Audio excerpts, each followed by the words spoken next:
በዋግኽምራ ብሔረሰብ አስተዳደር በዝቋላ ወረዳ ትምህርት የሀገራት ሁለንተናዊ የልማትና የእድገት መሰረት መሆኑን ባለድርሻ አካላት ገለጹ።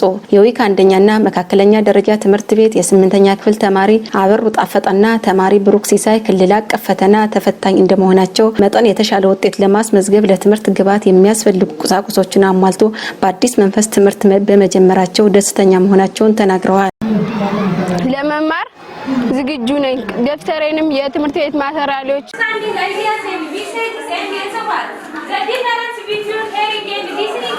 ጠቅላላ አሙልቻለሁ ማለት ነው። ለመማርም ዝግጁ ነኝ። የክረምት መጽሐፍ አውጥቼ እያጠናሁ ስለቆየ መምህራኖችም ለማስተማር ዝግጁ እንደሆኑ ተስፋ አደርጋለሁ። እኔም ለመማር ዝግጁ መሆኔን አስተላልፋለሁ መልእክቴን።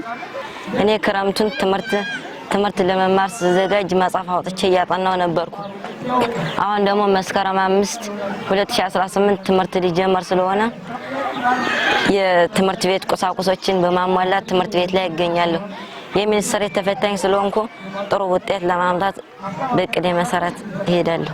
የትምህርት ቤቱ የሂሳብ መምህር ደባሽ ጌታሁን በበኩላቸው በዚህ ዓመት የትምህርት ጥራትን ለማስጠበቅ ማንኛውም መምህር የራሱን አቅም በማሳደግ በያዘው የትምህርት አይነት ውጤታማ ለመሆን ዓመታዊና ዕለታዊ እቅድ በማዘጋጀት ልዩ ትኩረት በመስጠት ቁርጠኛ መሆኑን አብራርተዋል።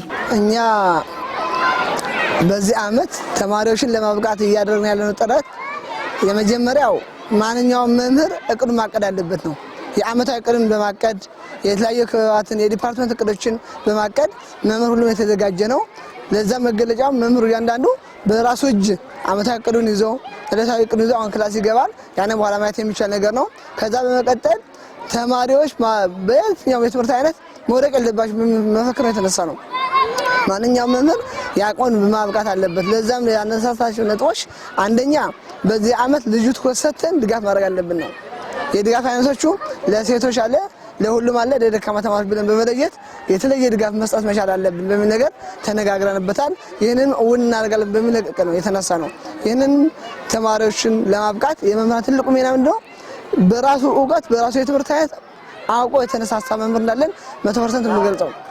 ምክንያቱም ሁሉም መምህር የራሱን ዕውቀት ተጠቅሞ ተማሪዎች ማብቃት አለበት ብለን እኛ እንደ ትምህርት ቤት ያስቀመጥነው ነገር ይሄ ነው። ሌላኛው የተለያዩ መጻሕፍቶችን ከጽሕፈት ቤት ጋር በመነጋገር አጋዥ መጻሕፍትን አምጥተናል። የተማሪ መጻሕፍትን አምጥተን ቅድመ ዝግጅታችን አስቀድመን የተዘጋጀንበት ሁኔታ አለ። ያም እንዳለ ሆኖ ክፍለ ጊዜውን ደልድለን ጨርሰናል። ማን ምን መያዝ እንዳለበት የትኛው ክላስ ላይ መያዝ እንዳለባቸው መምህራን ጋር ተነጋግረን ዲፓርትመንታቸውን ለይተን አስቀምጠን አደረጃጀታቸውን በማደራጀት ክፍለ ጊዜውን አደራጅተን ተለጥፏል። በዛ መሰረትም አሁን በየክላሳቸው ይገባሉ ማለት ነው። የዊክ አንደኛና መካከለኛ ደረጃ ትምህርት ቤት ምክትል ርዕሰ መምህር አቶ አዝምራው ደሳለኝ ለ2018 ዓመተ ምህረት የትምህርት ዘመን ለመማር ማስተማሩ ስራ ያመች ዘንድ ምቹና ደህንነቱ የተጠበቀ የትምህርት አካባቢ ለመፍጠር የወንበር ጥገና፣ የቦርድ መቅባትና የመማሪያ ክፍሎችን በማጽዳት የክፍለ ጊዜ ድልድል ተደርጎ መደበኛ ትምህርት መጀመሩን አስረድተዋል። በ2018 በአዲሱ የትምህርት ዘመን እንግዲህ እንደ ትምህርት ቤት ብዙ ዝግጅቶች ተዘጋጅተን ከርመናል። በክረምት ተግባራት ላይ ያም እንግዲህ የኛን መምህራን አደረጃጀቶችን አጠቃላይ የመምህራን አደረጃጀት አሁን አድርገናል ማለት ይቻላል። ያ ማለት ዲፓርትመንት ከስም ጠሪ ጀምሮ ከስርዓተ ትምህርት አደረጃጀቶችን አጠቃላይ ሰርተን የከረምነው ተግባር ነው።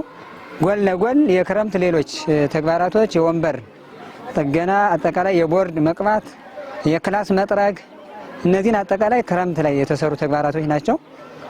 አሁን እኛ እንደ ትምህርት ቤት ያለን እቅድ ለ2018 ተቀብለን ማስተማር እንችላለን ብለን ያቀድነው 1395 ተማሪ ነው። እዚሁን ይህን ተቀብለን እናስተምራለን ብለን አቅደነዋል። ባቀድነው ልክም እንግዲህ እኛ ወደ 90% አካባቢ እየደረስን ነው። እየተመዘገበ ለማስተማር መዝግበን ጨርሰናል ማለት ነው። ስለዚህ በዛሬው በዴዋን ክላስ 1 ላይ ማግኘት ያለብን ተማሪ ለማግኘት ሰሞኑን ጭምር አጠቃላይ አመራሩን በመያዝ የትምህርት ቤት መምህራንን በመያዝ አጠቃላይ በአደረጃጀት ወላጆች የተማሪ ወላጆች ልጆቻቸውን ይዘው ወደ ትምህርት ቤት ይዘው እንዲመጡ ተደርጓል። ይህ መምህራን የራሳቸውን ክፍለ ጊዜ ይዘው በክፍለ ጊዜ መሰረት ክላስ እንዲጀምሩ ተደርጎ ስራውን አስጀምረን እንገኛለን ማለት ነው። የዝቋላ ወረዳ ትምህርት ጽሕፈት ቤት ኃላፊ አቶ የጸዳው ገላው በአዲሱ ዓመት ለሀገር ብቁ የሆኑ ዘመኑን የሚዋጁ ህፃናትን ለማፍራት እጅግ ከፍተኛ የሆነ ሁሉን አቀፍ ርብርብ ይጠይቃል ብለዋል። ከላይ በ2018 ዓመተ ምህረት እንግዲህ በአዲሱ ዓመት በአዲስ መንፈስ አጠቃላይ በተለይ ደግሞ ለሀገር ብቁ የሆኑ ዘመኑን የዋጁ ህፃናት ተማሪዎች አገር ተረካቢ ህፃናት እንግዲህ ለመቀረጽ ትልቁ ነገር እንግዲህ የመጀመሪያ ትልቁን ድርሻ መውሰድ ያለበት ማህበረሰቡ ነው። ትልቁ ማህበረሰብ ነው መውሰድ ያለበትና ያ ሲባል ምንድነው አብዛኛውን ጊዜ የሚያደርጉት ወላጆች የሚያሳልፉት ህፃናት የሚያሳልፉት ከወላጆች ጋር በትምህርት ቤት ቆይታቸው አጭር ስለሆነ አብዛኛው ማህበረሰቡ ነው። ህፃናትን ማስመዝገብ ብቻ አይደለምና አጠቃላይ ተከታትለው እንዲማሩ የማድረግ ስራ መስራት አለበት። ለልጃቸው የመማሪያ ቁሳቁስ ማዘጋጀት አለባቸው። እንዲሁም ደግሞ መከታተል አለባቸው። የቤት ስራዎችን ማየት አለባቸው። ከመምህራን ጋር ከትምህርት ጋር በመሆን የተማሪዎቹ ሁለንተናዊ ስብዕና ማገዝ አለባቸው። በየሁለት ወሩ ደግሞ ትምህርት ቤት ላይ በመገኘት ስለ ልጆቻቸው መማር ስለ ተማሪዎች ተሳትፎ ያላቸውን መከታተል ይጠይቃል ማለት ነው። ትልቁ ነገር እንግዲህ ህፃናት ላይ ትኩረት ማድረግ መከታተል የወላጅ አንዱ ድርሻ ነው። ሌላኛው በሁለተኛ ደረጃ ምን ወስደው እንደ መንግስትም እንደ ትምህርት ቤትም መምህራኖችም በዚህ በጣም ብቁ መሆን አለበት። ወላጅ ካስመዘገበ ወላጅ ካስረከበ ትልቁን ነገርም የመምህራን ብቃት መማር ማስተማር ላይ ሚና መጫወት ያለባቸው ዋና ተወናጅ መምህራኖች ናቸው ማለት ነው። ትምህርት ቤት ነው። ለዚህ እንግዲህ ለማብቃት ተማሪዎችን ለማብቃት አንደኛ የመጀመሪያው ትልቁ ምንድነው የግብዓት ነው። የመጻሕፍት የመማሪያ መጻሕፍት ግብዓት ያስፈልጋል። እነዚህንም በክልሉ መንግስት የበጡ ስለሆነ መጻሕፍትም ስርጭት ያሰራጭተናል። ግብዓት እያሟላን ነው። እሱ ብቻ አይደለም የመምህራን ግብዓት ያስፈልጋል። ቤተ መጻሕፍቶች፣ የፈጠራ ስራዎች እንዲሁም ደግሞ ሌሎች የአይሲቲ ማዕከላትን በማዘጋጀት ተማሪዎች በኢንስትራክሽናል ሚዲያ ወይም በመረጃ መሳሪያ የተደገፈ ትምህርት እንዲያገኙ ማድረግ ከመምህራን ይጠበቃል። ትልቁ ነገር ተዘጋጅቶ በተማሪዎች ልየታ ልክ ያስፈልጋል። ተማሪ ወኔ መኖር አለበት። በሶስተኛ ደረጃ ተማሪው ራሱ ፍላጎቱ ትምህርት ላይ ፎከስ መደረግ አለበት፣ ትኩረት ማድረግ አለበት ማለት ነው። አብዛኛው እንግዲህ ወላጆችም ተማሪዎችም መምህራኖችም የጣሩትን ጥረት ይሄን ደግሞ ተማሪው ደግሞ እንደ ተማሪ ሆኖ ግን የመጀመሪያው የውስጣዊ ብቃት መኖር አለበት፣ አለማ መኖር አለበት። እኔ ነገ ለልጅ ሀገር አደራ ተሸካሚ ነኝ የሚለው ወኔ መኖር አለበት ማለት ነው። ጎበዝ ተማሪ ለመሆን መጣር አለባቸው። የራሳቸው ትልቁ ፍላጎት ቤተ መጻሕፍት ላይ መጠቀም አለባቸው። መምህራን የሚሰጡት ቲዩቶሪያሎችን መከታተል አለባቸው። እንዲሁም ደግሞ የቤት ስራዎች መስራት አለባቸው።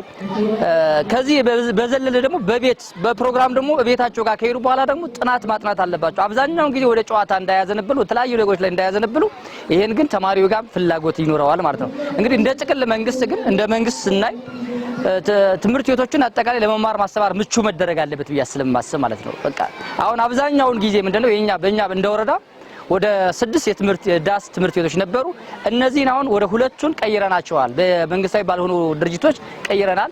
ማህበረሰቡ ደግሞ ደረጃቸውን ያልጠበቁ እንኳን ቢሆን ደግሞ ደረጃቸውን ባይጠብቁም ከዳስ ወደ ክላስ የማድረጉን ስራ እየሰሩ ይገኛሉ። ጥሩ ተሳትፎ አለ።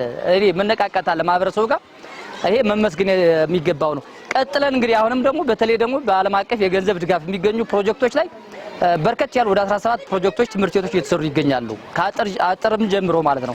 አሁን ያለንበት ዊከ ትምህርት ቤትም በዓለም አቀፍ የገንዘብ ድጋፍ በተገኘ ገንዘብ ማለት ነው አጥር ግቢው እየተገነባ ይገኛል። እስከ ታህሳስ 17 ይጠናቀቃልና እነዚህን ትኩረት አድርገን መስራት አለብን። በተለይ አሁን ይሄን 4 ዓመት 3 ዓመት እጅግ በጣም ወደ ዩኒቨርሲቲ የሚገቡ ተማሪዎች እያጫን ስላለን ሁላችንም እጅግ ከፍተኛ የሆነ ርብርብ ይጠይቃል ማለት ነው።